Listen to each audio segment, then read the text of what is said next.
We are watching as these countries are willing to be seen with Russia.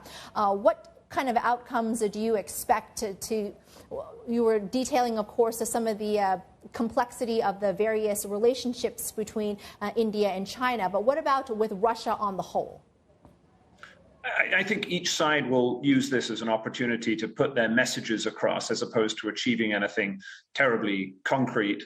This isn't just the BRICS. Lots of other international groupings at the moment, including the G20, are divided and struggle to get anything done. So you might see, for instance, some extra funding for the new development bank, otherwise known as the BRICS Bank, but that's not all that significant. I think the most important thing is that China and Russia will use this as a messaging body to appeal to others in the global south. They might float the idea of the BRICS being expanded as well. That's something that China has pushed to maybe include countries like Turkey to make this grouping a little bit more weighty on the international stage.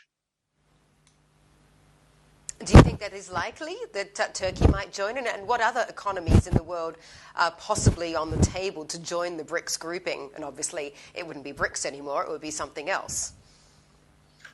So China has floated the idea of an expansion. The logical other countries to join would be the non-Western members of the G20. So that takes you to Mexico, Saudi Arabia, Turkey. There's a range of larger emerging economies which are part of these other groupings. And what China, I think, ideally would like would be to have a substantial grouping of emerging and developing economies that would act as a counterweight to those international bodies that have the United States and its allies at their heart.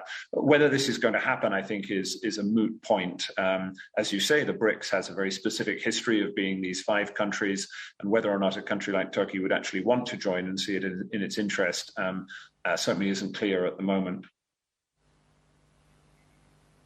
And it's ironic, isn't it? I mean, you talked about the fact that it's not really a cohesive bloc at all. There's a lot of internal divisions, and they're really, the only cohesion is the fact that they've got the first letter of each of their names lumped together. What is the outlook on those internal divisions? Where might we see some progress in a thawing and rapprochement of relations? I think that's right. And the funny thing about the BRICS is it was very fashionable as a grouping, as a way of understanding and model of globalization 5 or 10 years ago.